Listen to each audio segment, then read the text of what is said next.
Y bueno, ya sabéis que él va a estar con nosotros otra vez el año que viene, lo cual nos quita un poco de presión de todo lo que se nos va a quedar sin tocar. Por la limitación del tiempo empezamos un poco tarde, pero ya sabéis que nos vamos a extender para que dure lo mismo la charla. Y bueno, os voy a contar algo que algunos ya sabéis. Una de las cosas que más me gustan en el mundo es la animación. Consumo muchísima animación. Nada más entré en su momento en el Festival Internacional de Cine de Gijón, creé una sección de animación. Y bueno, ahora hay otro proyecto por ahí gestándose, pero me tratan de convencer de que Celsius y jornadas del COVID ya es mucho. Yo digo, no, podemos hacer algo más. O sea, que quién sabe, ¿no? En cualquier caso, es algo que me vuelve loco desde siempre, que me parece maravilloso. Que mucha gente habla del género de animación. La animación no es un género, la animación puede tocar cualquier género.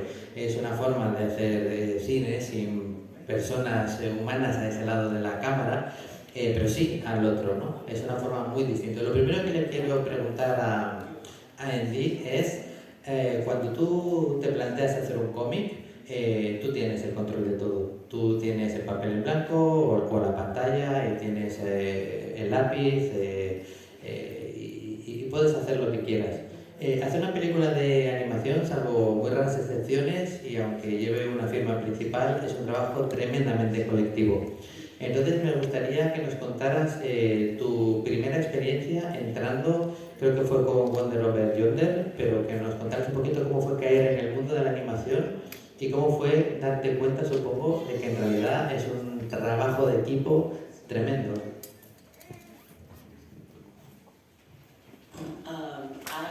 So getting into animation was actually kind of an accident for me. I didn't plan to go in that direction. When I was started out writing comics, I thought of myself as an artist first before I was a writer. And so getting hired as a writer in animation was kind of a surprise for me. And I wasn't sure if it was something that I was going to stay with. But my first job was amazing. I was working for Craig McCracken, who did Powerpuff Girls and a lot of other stuff that, you know, defined my childhood and lots of people's childhoods. And so it was a very, very cool job getting to work with him. And it was, thinking of myself as a writer, it almost like took me a while to really accept that. But I also, the collaboration of animation was what made me fall in love with animation. I also had always loved animation as a kid. I would sneak into my parents' room where the TV was when they were out of the house so I could watch Teen Titans, which was my favorite show. And it was to be behind the scenes and to be able to share this world that we were building together with the rest of the crew. That was I immediately became addicted to that. When you write a comic, it's all you. And unexpected things still happen, but it all comes from your own brain and your own hands. With animation, everybody has a little piece of that world. And so I would look over people's shoulders and asked to be in meetings that I wasn't technically a part of, just because I wanted to know everything and see everything. And so that's what made me fall in love with animation, and that's what eventually led to me making She-Ra.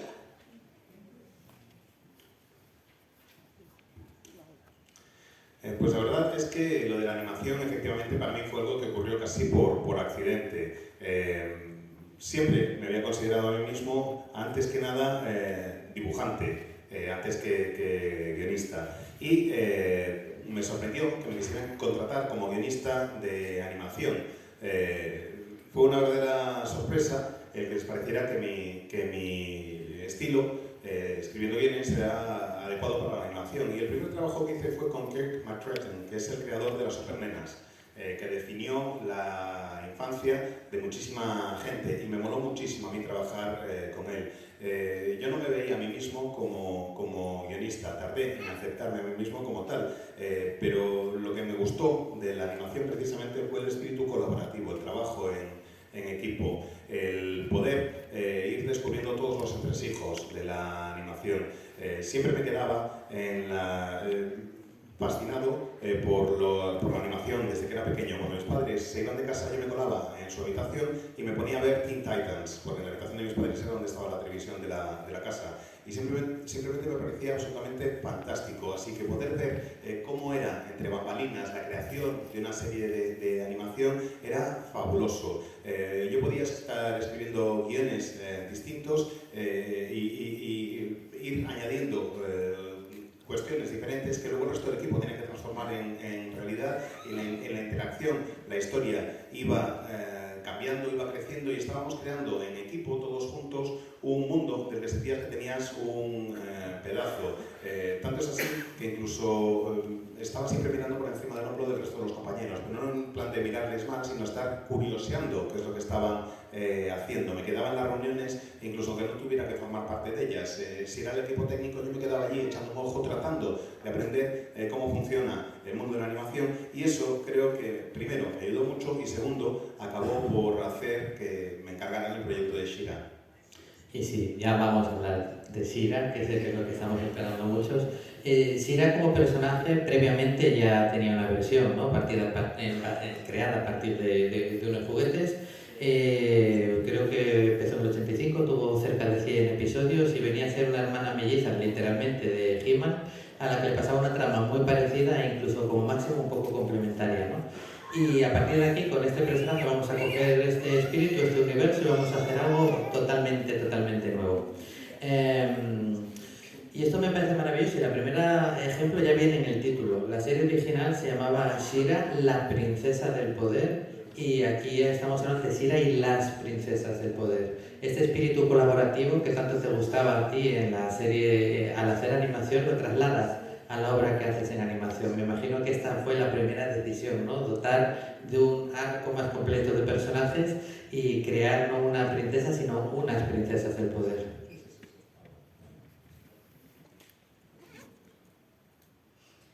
Yeah, the show ended up being, it was about teamwork, not just in that's what the show was about, but also that was how we worked together to make it. We were a very close crew, and it was a show that was made under a lot of pressure, not just because it's She-Ra, but because we didn't have the biggest budget, we didn't have the longest timeline for making it.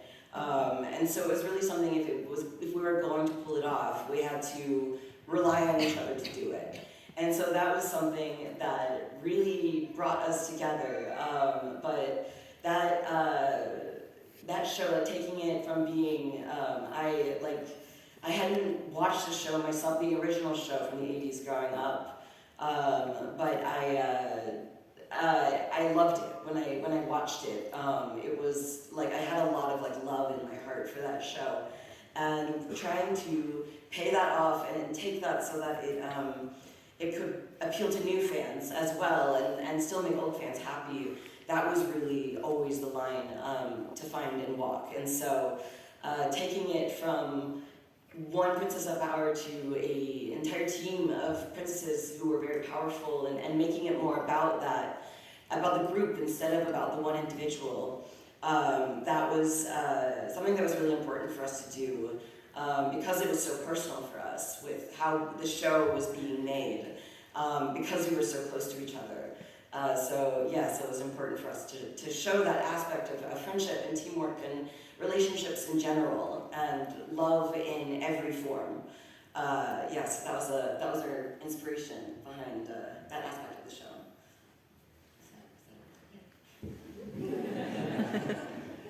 La serie efectivamente es una serie protagonizada por un grupo de personajes, y es una serie en la que sí se refleja el trabajo en equipo que hacíamos, no solo porque haya un elenco amplio, sino porque el equipo que lo hacíamos, éramos un equipo que estábamos muy unidos, que trabajábamos de una manera muy cercana entre nosotros. No sé si lo sabéis, pero hubo muchos problemas para hacer She-Ra. No había mucho presupuesto, teníamos unos plazos muy cortos de tiempo para entregarlo, y si queríamos sacar adelante el proyecto teníamos que confiar unos en otros, no había más remedio, teníamos que arrimar todos el hombro y tirar para adelante, y eso es lo que hicimos, y me encantó esa experiencia. La serie original yo no la había visto en los años 80, cuando crecía pues no no pude llegar a verla, pero una vez la vi me gustó muchísimo y le tengo mucho cariño a la serie original. La verdad es que ocupa un lugar muy especial en mi corazón.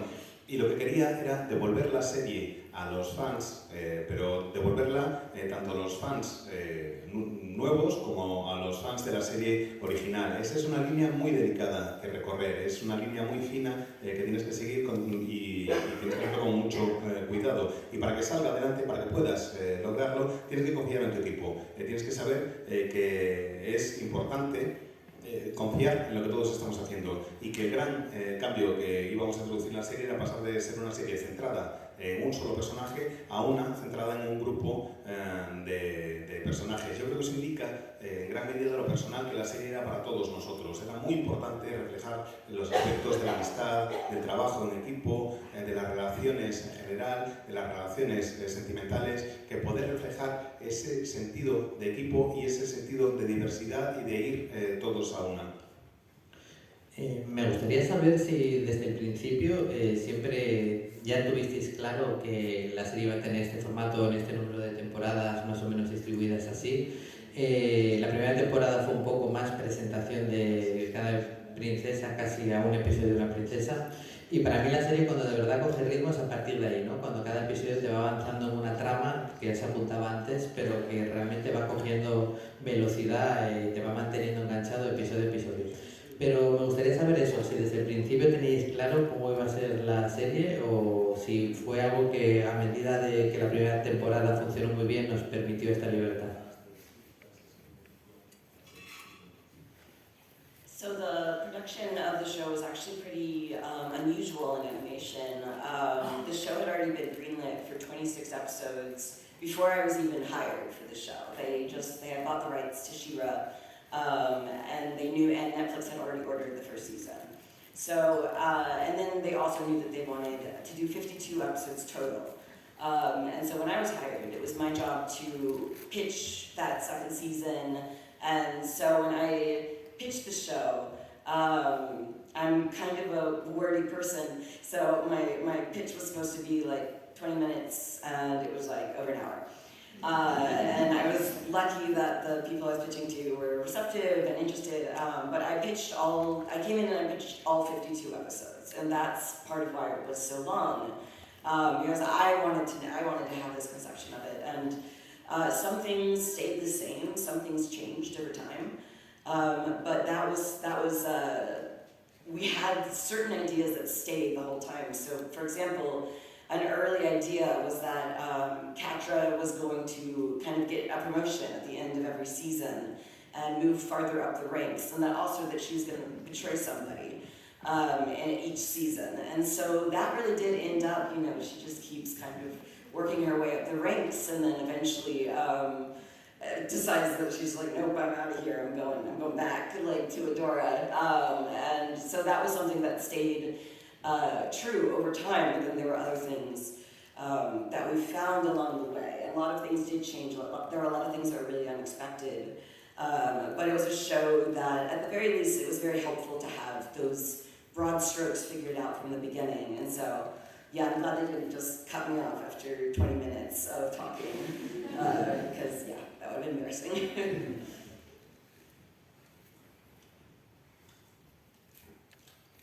Perdón, me había quedado una última frase, que además es bastante importante de la anterior intervención, y es que es una serie que habla del amor en todas sus formas. En cuanto a la respuesta de Ara, ocurrió una cosa con esta producción que no es nada habitual en el mundo de la animación, y es que ya habían encargado los 26 capítulos de la primera temporada antes siquiera de ofrecérmela. No tenían ni que llevar a la serie y ya sabían que iban a hacer una temporada de 26 capítulos. Que iban a ser 52 capítulos en total. Acababan de comprar los derechos del personaje y querían hacer la serie sí o sí. Así que me dijeron que tenía que hacer una propuesta para la segunda temporada. Y yo lo que hice fue preparar la propuesta, pero de las dos temporadas, de los 52 capítulos enteros. Llegué allí y me dijeron, tienes 20 minutos. Y como veis, a mí me gusta un poco enrollarme, hablando y escribiendo. Entonces, lo que tenía que ser 20 minutos resultó que acabó siendo una hora. Pero les expliqué los 52 episodios. Lo que tenía en mente, lo que quería quería que ocurriera y cómo lo entendía. Hay algunos que se han mantenido igual, hay otros que han ido teniendo cambios con el paso del tiempo. Por ejemplo, Katia desde el principio iba a tener un ascenso al final de cada temporada, iba a ir ascendiendo en el escalafón e iba a traicionar a alguien en cada temporada. Y eso sí ocurrió, hasta que al final, claro, llega ya tan alto y de repente dice, pues mira, sabes que en lugar de seguir ascendiendo me voy a volver con Adora. Y eso era algo que estaba presente desde el principio, eso era algo que teníamos clarísimo desde siempre. Hay otras cosas que sí han ido evolucionando, que sí han ido cambiando con el paso del tiempo, cosas que hemos ido descubriendo. A grandes rasgos sabíamos cómo era la historia, pero nos hemos llevado sorpresas según lo íbamos desarrollando, así que estoy encantado de que me hayan dejado hablar más de esos 20 minutos, porque si me llegan a cortar a todos los 20 minutos se me hubiera caído la cara de vergüenza. Una de las cosas que creo que mejores que le ha sucedido a la narrativa creada para gente joven es que antes se buscaba un espíritu de diversión, una intención de diversión por encima de todo y nada más, pero a eso en los últimos años, probablemente por cada vez llegar gente joven haciendo cosas para gente joven, empiezan a tocar temas que antes estaban vedados, ¿no?, en este tipo de literatura, pues temas que realmente con los que se lidian día a día, como puede ser el abuso, como puede ser bullying, como puede ser los problemas mentales, y yo creo que Sira al mismo tiempo también toca de la que te va entreteniendo mucho de estos temas. Uno de los que está muy presentes son las relaciones tóxicas, ¿no? Y se ve en varios casos. Se habla mucho de la relación que tienen Adora y Catra, pero por ejemplo la relación de Catra y Scorpia es un ejemplo perfecto de relación tóxica, ¿no?, de alguien que se niega a verlo aunque todo el mundo se lo está diciendo. Entonces me gustaría un poquito eso, ¿no?, cómo has ido introduciendo al mismo tiempo todos estos mensajes que al verlos en pantalla también te pueden ayudar a decir, espérate un momento, a lo mejor, ¿no? Entonces cuéntanos un poquito. I'm of the belief that it's important not just to see representation of good behavior and role models that we can model ourselves on, but it's also, I think, a good thing to see representation of characters making the wrong choices and doing the wrong thing. And Catra is defined by that. Every time, like, you know, this was true on the crew as well. People would come and they'd be like, so, like, you told me that she's gonna join the good guys again, right? Like, she'll be okay. Like, when is that going to happen? And people started to, like, stop believing me that it was going to happen. AJ, who voices the character, like, I would be like, I'm like, okay, we got a hard run for you today. Catra's going through something new, but I promise that she'll be okay in the end. And she just was like, yes, sure. You say that every time.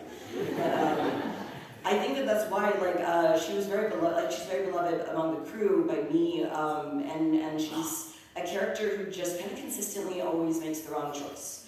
And it can be so frustrating because you want to, like, yell at her and just be like, oh my God, you know you don't want this. Why can't you just do the right thing?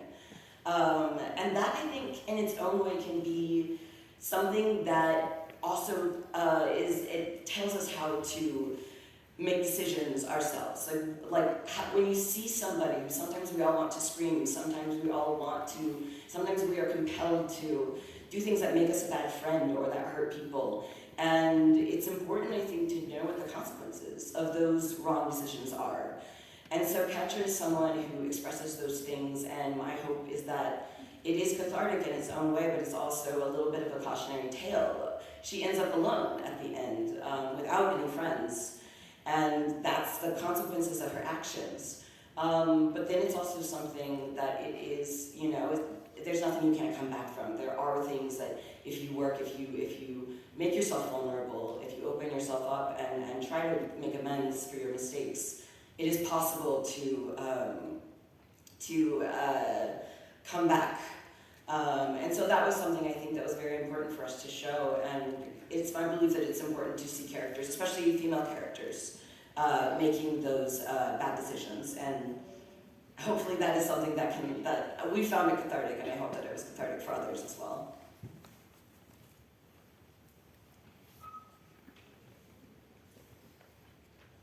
Sorry, that was long.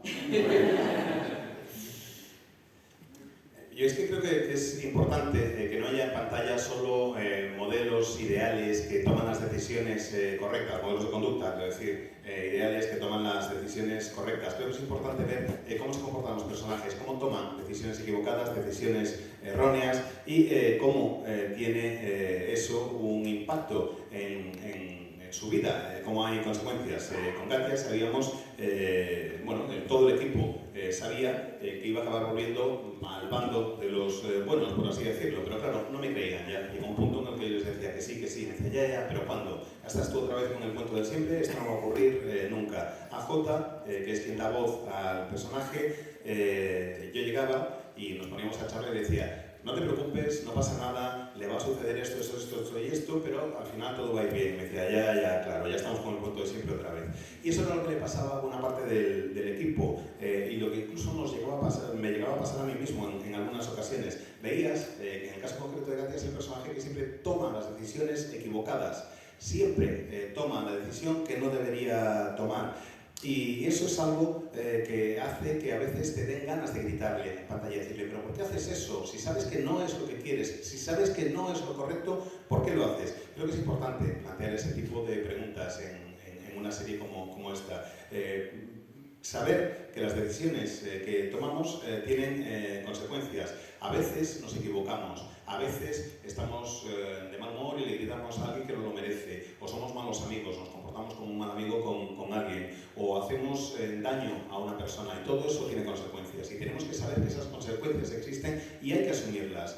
Por eso, por una parte, creo que Katia es un aviso a navegantes, de que hay que ser consciente de que las acciones tienen consecuencias, y también de que siempre es posible recuperarse de lo que hayas hecho, que no hay nada de lo que no puedas volver o de lo que no puedas recuperarte. Si te muestras vulnerable, si corriges tus errores, si tratas de enmendar lo que has hecho, debería haber la oportunidad de esa redención, y eso es importante para nosotros.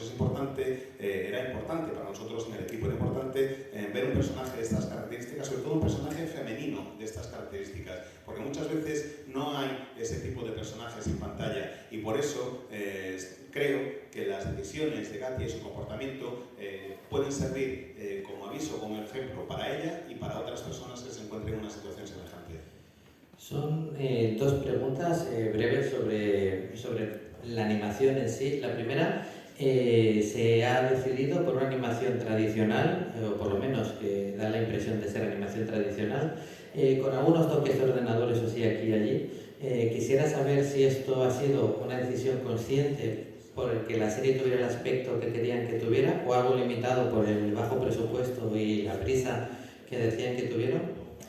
Y la segunda pregunta es, sobre todo en la estética de los edificios de los antiguos, noto mucho el toque de un ilustrador, o me recuerda mucho a un ilustrador que se llama Roger Dean, que no sé si él conoce, y no sé si esto es casualidad o que realmente se decidió coger a este ilustrador y que fuera un poco el que plasmara la estética.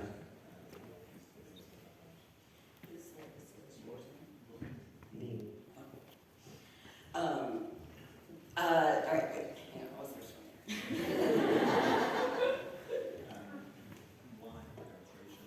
Right.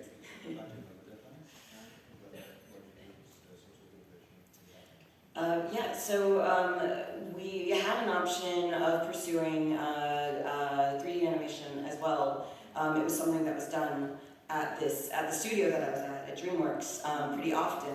But it's also for an epic. There's a fly. Yeah. So if I have a thing. So for epic action, sci-fi, fantasy, it's harder. It's more expensive to do CG animation, and you have fewer resources. So one thing is like you can't have too many. The characters can't go to too many places because every setting has to be built in 3 dimensions. So my friends who were working on shows in 3D were always, they had very limited what they could use. So they would have a set number of characters and a set number of locations, which is true in hand-drawn as well, but less so. You don't have to design the whole thing if you only see it from one angle. So that was a lot of the reason of just like what was possible with the show, but also I thought it was important because She-Ra was one of the last, shows in the 80s animated in the US before everything kind of moved overseas to be animated in South Korea, in Canada, in France, in Ireland. And so that was, it felt important to stay true to the original and the hand-drawn look of the original. And as for Roger Dean, actually that was definitely one of my inspirations. So we have a very sharp eye. It was that very epic, the science fiction illustrations of the 70s and 80s that you would see on the cover of a paperback. That's how I wanted the world to feel, but populated by, you know, characters who felt a little newer. But yeah, as a kid, I always loved those covers because you would see, you know, these floating rocks or the sky with like dozens of planets and moons in the sky. And I wanted to capture that feeling of just, it always sparked my imagination to see those illustrations, and I wanted to capture that in the show. Se nos ofreció la opción de hacer la animación en 3D también, pero la verdad es que suponía muchísimo trabajo y el coste es muy elevado. Por eso nos decantamos por hacer la animación tradicional, porque nos iba muchísimo mejor de presupuesto. Si quieres hacer una serie de acción de fantasía épica, sale muy caro hacerlo con CGI. Además, había hablado con... Bueno, si quieres mover a los personajes, tienes que crear una sala que sea sala tridimensional en cada espacio que ocupan, con lo cual estás bastante limitado porque cuesta muchísimo tiempo, dinero y esfuerzo crear cada una de esas salas como un espacio tridimensional. De hecho, tengo amigos que trabajan en la animación 3D y siempre me hablan de los limitados que se encuentran a la hora de crear el número de personajes, a la hora de crear el número de entornos en los que se pueden mover y tiene muchísimas limitaciones. Si lo hacíamos todo a mano no habría ese tipo de problemas. Puedes diseñarlo todo como si lo vieras solo desde un ángulo, no es necesario darle volumen y hacer la tridimensionalidad y eso hace que la serie pudiera ser mucho más amplia y transcurrir en muchos sitios distintos. Además hay un guiño también ahí metido y es que She-Ra fue una de las últimas series que se hizo en estudios de animación en Estados Unidos antes de que la animación en mi país se exportara o se trasladara al extranjero. Ahora los estudios trabajan sobre todo desde Corea del Sur, Canadá, Francia, Irlanda. She-Ra fue una de las últimas que se hizo en Estados Unidos y nosotros lo que queríamos era recuperar un poco esos espíritus fieles al original, sobre todo con ese aspecto de que todo estuviera dibujado a mano. En cuanto al ilustrador, Roger Dean, desde luego fue una de mis fuentes de inspiración, tienes muy buen ojo, porque las ilustraciones que hacía en los tomos recopilatorios de ciencia ficción en los años 70 y 80, los paperbacks, son los que me sirven de inspiración para el personaje. Quería recrear el tipo de mundos que nos presentaba Roger Dean en sus portadas, pero poblando los personajes que fueran distintos y que fueran bastante nuevos. En esas portadas veías universos llenos de planetas flotantes, de rocas que estaban por ahí, de decenas de planetas, y eso me gustaba. Quería capturar esa sensación de ese universo tan grande y tan vasto y poder trasladarlo a la serie. Y antes de abrir brevemente el turno de preguntas, para que luego no nos quedemos sin saberlo, ahora mismo también en animación se está avanzando en paralelo en la adaptación a película de Nimona y la adaptación a serie animada de Leñadoras. Cuéntanos un poquito cómo están ambos proyectos. Yeah, you're going to see the Nimona movie early next year, I think February or March.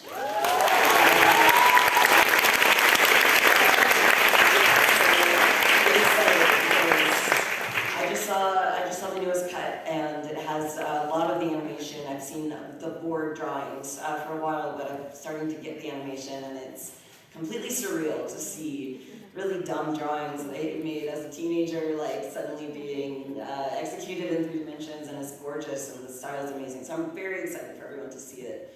And then Lumberjanes it's in the development period. This is a little bit more standard. Like I said, that She-Ra was unusual in the animation industry, and part of that was the development happened very, very quickly, like less than a year. For most animated projects, it takes longer than that. So on Lumberjanes, we're still in the development phase. We haven't launched into the actual production of the show yet. It's still the writing and creating the look of the show and finding the studio and everything like that. But it is, I think that I will hopefully have more news about it soon for you, and I think it's going to be also really cool. So, yeah.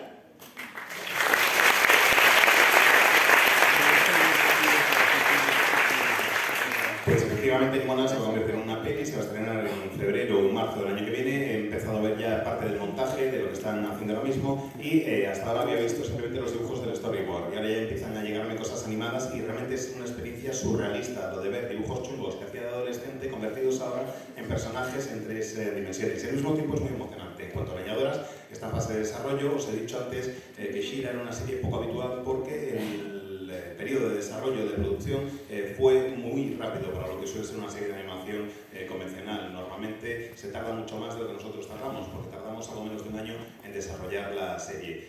Leñadoras sí sigue los plazos más habituales en la industria y por eso está todavía en fase de desarrollo. Estamos buscando una productora, estamos escribiendo los guiones, estamos definiendo el aspecto, estilísticamente hablando, de los personajes, y estamos en busca también de producción y financiación. Pero las cosas avanzan bastante bien y espero en breve poder daros noticias, y noticias bastante positivas. Genial. ¿Alguna pregunta? Vamos a empezar por atrás, por variar. ¿Sí?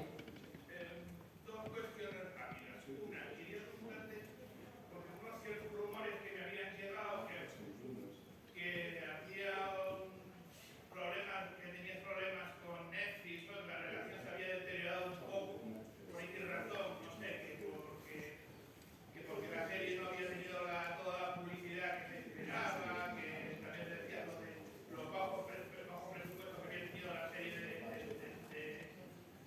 She-Ra. Y si confirmarme si esto es verdad, y segundo, si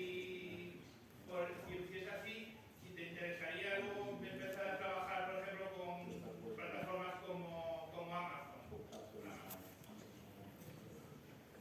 So it's actually, I think something that not that many people know is that I didn't actually work for Netflix. I created She-Ra as the show that you saw on Netflix, but I made it at DreamWorks. So DreamWorks is its own animation studio, and they had a deal with Netflix that Netflix would stream the shows that DreamWorks was producing. So that was the deal that's different now. Like now, they still do co-productions with DreamWorks, but they created their own animation studio sometime after, I think probably a year or so after I started working on She-Ra. So actually, I did not have much interaction with Netflix at all. I didn't get notes from them. I didn't know my executives there personally. Actually, I did, but that's not true. One of my executives was actually a pretty good friend of mine, but I didn't actually have meetings with Netflix at all in any way. So if there's rumors about it being, if there being trouble with Netflix, it's certainly not in any kind of working relationship way. They are pretty mysterious. They guard their algorithm pretty closely. But yeah, so that was my experience with Netflix. For me, it was very positive. And yeah, it's I can't speak anymore to what their reaction towards the show was, because we were in different places. Yeah, hope that answers that. Oh, I mean, yeah, I'm not currently working with Amazon, but that's something that's definitely, it's pretty common in animation to kind of move around from studio to studio, so it's definitely possible. La verdad es que no sé si mucha gente lo sabe, pero yo en realidad no he trabajado directamente para Netflix. Cuando creé la serie, lo que hice fue trabajar para otro estudio de animación, que era DreamWorks, y ellos eran los que tenían un contrato con Netflix para que Netflix fuera la plataforma en la que se pudiera ver o hacer el streaming de la serie. Sigue siendo el contrato que está aún hoy en día. Se siguen haciendo coproducciones entre DreamWorks y Netflix, pero Netflix creó un estudio propio como un año después de que empezara a trabajar en She-Ra. No hay no he recibido ningún tipo de nota, mejor dicho, por parte de Netflix, no me dieron instrucciones, ni nada por el estilo. No conocía al ejecutivo que se ha encargado de llevar la serie. Bueno, en realidad sí, porque somos muy amigos, pero que quiero decir que no había reuniones formales en ese sentido. Sé que ha habido algún tipo de rumores, pero esos rumores tendrán que ver más con Netflix que cualquier otra cosa. No sé exactamente. Sí que sé que siempre han sido muy celosos de sus productos, de los algoritmos que utilizan, del modelo de trabajo que están aplicando. Eso es lo único que tengo un poco claro. Y en cuanto a lo de trabajar con Amazon o no, bueno, en el mundo de la animación, de momento no hay nada, pero en el mundo de la animación no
soy un poco mayor, cuando los 30 años soy un poco mayor, como para haber entrado en el contexto de She-Ra, es la pregunta desde el principio, pero me resulta absolutamente muy emocionante, tanto a mí como a mis amigas y como a mis amigos y amigues, poder encontrar una serie mainstream en la que reflejar la identidad queer. Somos más o menos de la misma edad, sé que en las series de televisión que veíamos entonces no había en pantalla nada que nos pudiera reflejar así, y quisiera saber cómo te sentiste, cuál fue la emoción que tuviste al hacer una representación queer tan clara en una serie de televisión, de animación considerada mainstream o para todos, para el público generalista. So it was obviously it's very important for me on a personal level. But another thing that I don't know that many people know, when I first got the job, I wasn't out yet as gay, and so it was certainly not like something. Honestly, this show is probably responsible for making me way gayer, just for. But it was something where it was very important to me, just in the world of the show. You know, for me, it's queer characters are at the forefront of everything I make, even before I was out. But it also is something that is defined by the show itself and what I think the show, what makes sense for the show, what makes the world feel more alive.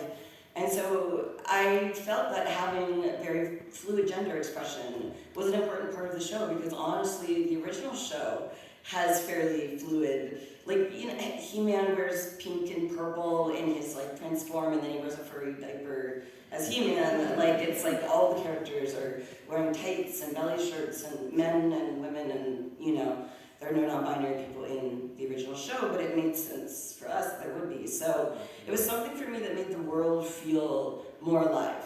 And again, rainbows and like drag queen princesses were such a big part of the original that it just made sense to, and it made our world feel bigger and more expansive. And so that was a lot of like my thinking behind it, and sometimes that was something that was an easy sell. I think, you know, we were really pleasantly surprised to find that the studio was very receptive to Beau having two dads. And Double Trouble, they were very, very excited about that, and very supportive of hiring a non-binary voice actor. And then there were other things that were a harder sell. I had to do a lot. I got on the phone with a lot of different people for the Adora and Katra relationship, and had to pitch it a bunch of different times to different people, and got a few no's at first, and then, you know, appealed it, and then like the no's turned to yeses, and I still didn't believe it until I was actually watching the final season on Netflix that it would really happen, but it did. So yeah, that was really cool. Yeah.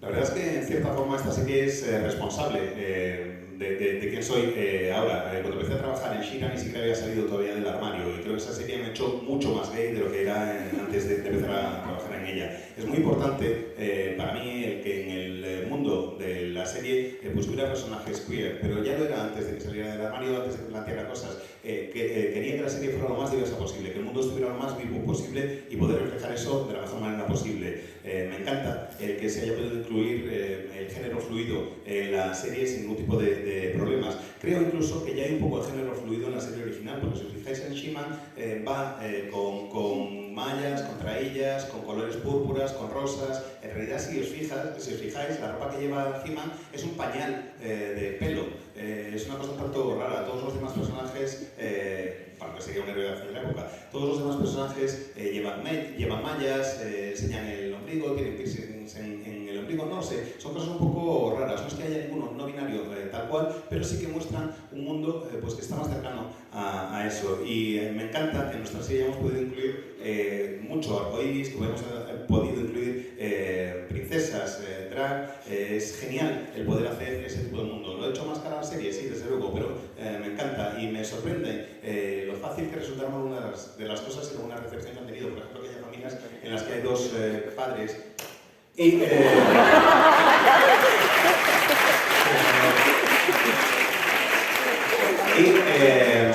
que haya podido contratar a una persona no binaria para realizar el doblaje de algunos personajes. La relación entre Adora y Katia suscitó bastantes respuestas negativas entre algunas personas. Hay gente que no lo aceptaba. Al principio me decían que no, no, yo recurrí a esa decisión cuando me dijeron que eso no podía ser, y los noes se convirtieron en sí, y no me lo podía creer, sinceramente no me podía creer que algo así se pudiera ver en Netflix, pero se vio y se sigue viendo, y eso sucedió, y me parece una experiencia absolutamente surrealista. Una última pregunta con respuesta breve.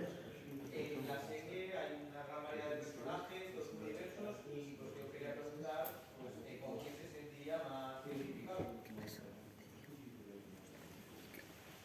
I think all the characters have little bits of me and the rest of the crew. I think almost every character is sort of, there was someone on the crew that identified with them really strongly, and that almost became, that person would become our expert on the character. So we had someone who like really strongly identified with Entrapta or Technia, as you said. Yeah, I forget they have different names sometimes, which is a great name. Technia is a great name. But yeah, it's so like almost all the characters have some counterpart among the crew. For me, I think that I sort of related the most to, it's sort of a tie between Adora, Catra, and Glimmer, who I think all, so one of the things I struggled with on the show was that I was very young when I was hired and I had never been a manager before. And I mostly just worked on my own stuff, and so having to suddenly become a leader was something that I found, it was at first very difficult and very scary. Like I really, really wanted to do a good job, I wanted everyone in the crew to be taken care of, and it was very difficult, and it was very, it could be terrifying. And so that's something that I think all three of those characters deal with in different ways. You know, Glimmer unexpectedly becomes the new queen. Adora is, she changes sides and suddenly has to deal with all the guilt of having been on the bad guy's side before. And Catra, has this drive and this ambition, but she also, you see her start to fall apart the higher up the ladder that she moves. And so, so those were things that were, it was a lot of be putting those feelings into the characters. Like with Glimmer, there's an episode where she can't go on missions anymore with Bo and Adora because she has to stay and go to meetings, which was like my everyday. Everyone's going like to do something fun, and I have to be in a meeting. Like I can't hang out. Like Adora in the episode when they play D&D. And she keeps just being like, no, that we're all gonna die, everything's gonna go wrong, and she's trying to anticipate every possible way it could go wrong. That was a lot of having to conceptualize and keep consistent a story that was, going to be told over such a long period of time with such a large group of people. That was how my brain felt a lot of the time.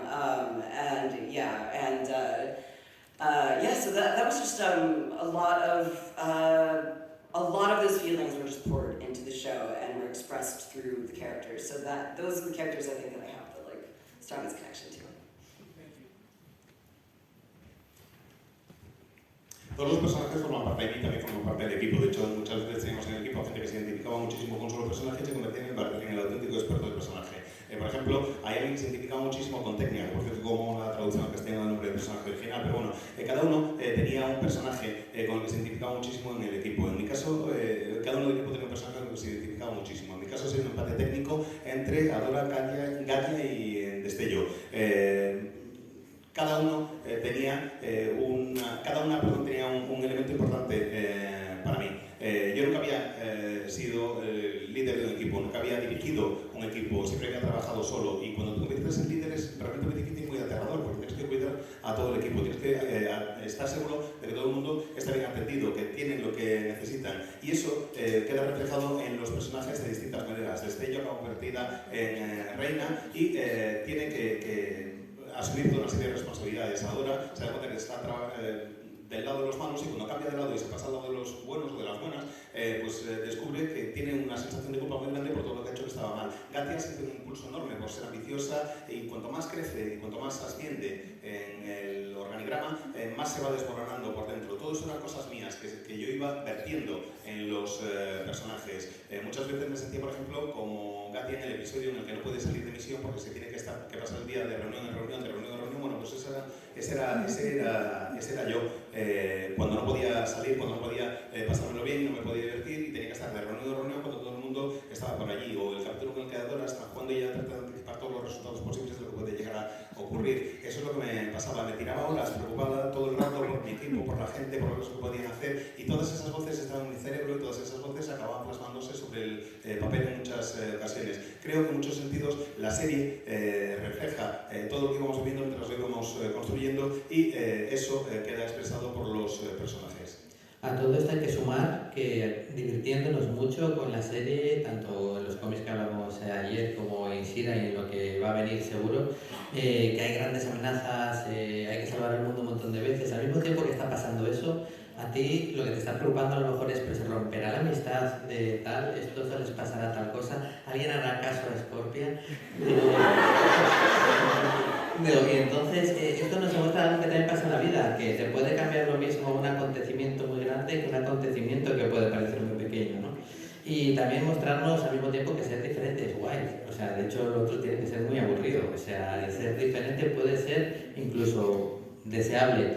Y él dijo que en su momento entró a trabajar con alguien que le había cambiado la vida, porque le había dado una obra como Las Supernenas, y yo le anticipo desde ya que muy pronto va a haber gente trabajando con él que va a decir: estoy trabajando con Andy Stevenson, que me ha cambiado la vida gracias a Shira y a los otros trabajos. Para hacer más corto el viaje hasta el año que viene, cuando regresa a Vélez, vamos a despedirle con un muy fuerte aplauso.